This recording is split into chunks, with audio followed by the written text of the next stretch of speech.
Всичко ще се оправи. Докторе, ефектът от успокоителното преминава. Ще й донеса чай. Благодаря много. Какво стана? Както се опасявах, Лули се е отровила. Вероятно по грешка изяла нещо заразено с холинергичен агент. Момент. Пестицид? Но това е много голяма доза. Как е възможно? Все още не знаем. Може би е станало в училище. А Лули? Как е тя? Кажи ми, че си я спасил, Хосе Мария. Кажи ми, че е добре, моля те. Кажи ми, че е добре. Лули е вън от опасност. Благодаря ти. Направи добре, че ме изгони оттам. Ти беше прав, а аз... Ти беше прекалено нервна. И е логично. Тя е твоята малка сестра. Аз нямаше да те послушам. Лули е спасена. И това е най-важното. Благодаря ти. Благодаря ти много. Благодаря. Радвам се, че сестра ти е вън от опасност. Не знам какво щях да правя, ако Хосе Мария го нямаше в онзи миг. Ако знаеш как се притесни, когато разбра, че сестра ти е зле. Събра моментално целия персонал и ето, спаси я. Казах ти, че е добър лекар. За мен е повече от добър лекар. Хосе Мария е нещо като ангел-спасител. Да, вярно е. Вярно е, че се трогнах от радостта на Рафаела, но това не значи, че намеренията ми към нея са се променили. Нека ти е ясно. Не съм казал нищо. Ти си този, който го каза. Сякаш се мъчиш да се убедиш, че не се вълнуваш, когато си до нея. Да, не мога да отрека. Приятно ми е да ме гледа с други очи. Ето. Но не защото изпитвам нещо към нея. Добре, няма да те убеждавам в противното. Впрочем, как е сестра й? Състоянието й не е никак добро. Когато прегледах Лули, установих възпалени лимфни възли и загуба на тегло. Знаеш, че не обичам да избързвам с диагнозите, но може да става дума за нещо сериозно. Не знаех. Предполагам как се чувства Рафаел. Не й казах нищо, защото беше много тъжна и не исках да я безпокоя допълнително. Поисках кръвно изследване и дано съдържанието на левкоцити. Леана може да говори каквото си иска, не смятам да живея с нея. Тя е много влюбена в теб и има право. Ти прие да имате връзка. Какво очакваш? При това положение дълбоко се съмнявам да спечелиш Рафаела. Не бъди толкова сигурен. С жените никога не се знае. Не може да им се вярва и Рафаела не е изключение. Тя не е като Илиана и ти го знаеш. Но отказваш да си признаеш, че я харесваш. Вече ти казах, че Рафаела ме интересува като всяка друга жена, но това не значи, че изпитвам чувства към нея. Не е вярно, Фернандес. Постара се доста тя да ти отвърне. Защото се превърна в каприз за мен. Но това е просто поредната авантюра. Така че планът ми продължава. Губиш си времето, защото Рафаела не си търси забавление. Мисля, че тя е добра възможност да олегнеш. Аз не мисля като теб. Да, вярно е, че някога бях влюбен, както ти си влюбен в Арели. Вярвах, че имам всичко.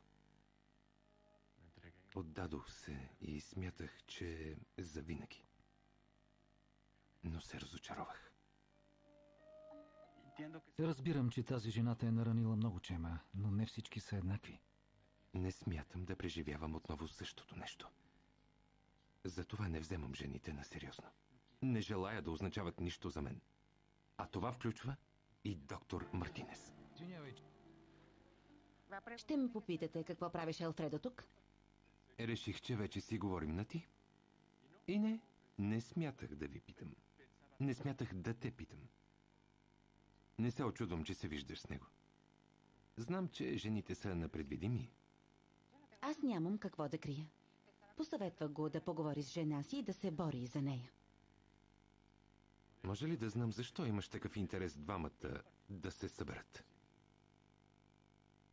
За да ме разделиш с Илиана? Нима намекваш, че си падам по теб? Много ми се иска, Рафаела. Опитах се да ти докажа, че ми харесваш, че ме интересуваш, но ти отхвърляш моите опити. И какво друго мога да сторя, след като живееш с друга жена? Добре. Ще те убедя, че не желая да живея с Илиана. Но тогава ще ме приемеш, Рафаела Мартинес. Как си, принцесо? Горе-долу. Какво ми е, Рафаела? Натравила си се и си малко слаба. След миг ще ти дадат нещо за ядене. Но аз не съм гладна. Трябва да се храниш, скъпа, за да се възстановиш. Няма да те изпишат от болницата, ако не си напълно възстановена. Погледни. Виж какво ти донесох. Това ще ти помогне. Аз също си нося, за да пием за твое здраве. Да.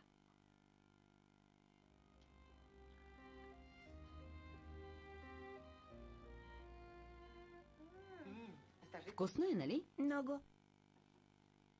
Може ли? Тема! Помниш ли го? Да, това е докторът, който прилича на твой принц. Какво? Вечно те гледа много мило. Явно ти си единствената, която го забелязва, Лули. Той е твоят лекар, скъпа. Не, момент. Принцът. Значи ще се оправя? Разбира се. Надявам се да не те разочаровам, Лули.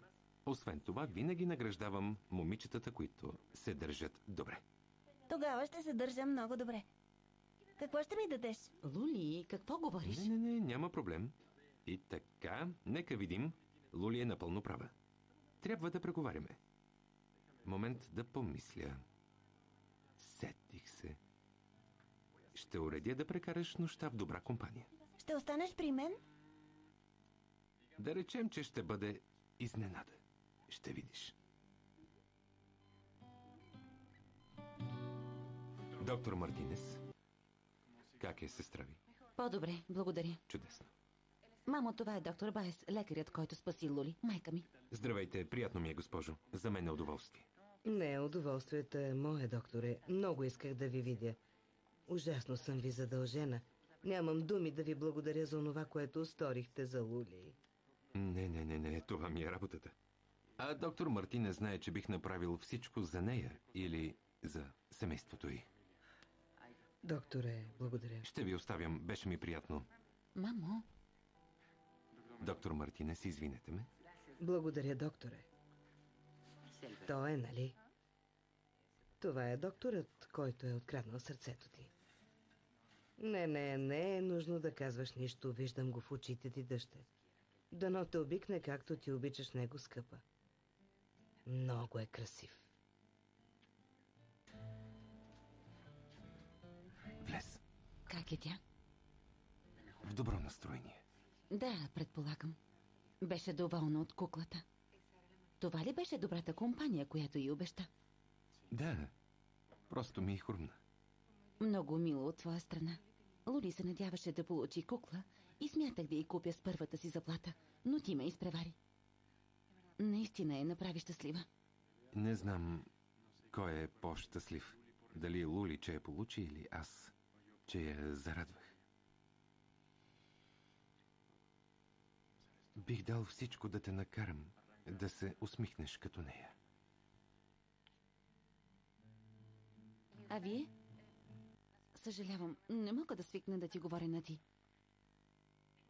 И ти ли си тръгваш? Да, имам малко работа. Истината е, че трябва да закарам Илиана да огледа един апартамент. Искам да се изнесе от пансиона, както се досещаш. Дано, ще бъде най-добре за нея и за съпруга й. Така ще имат шанс да се сдобрят. А какво ще кажеш за нас, Рафаела? Дали има шанс да се сближим повече? Преди да си тръгна, исках да те попитам дали си говорила с доктор Дела Вега. За какво? Предпочитам той да ти обясни. Добре? Тогава до утре.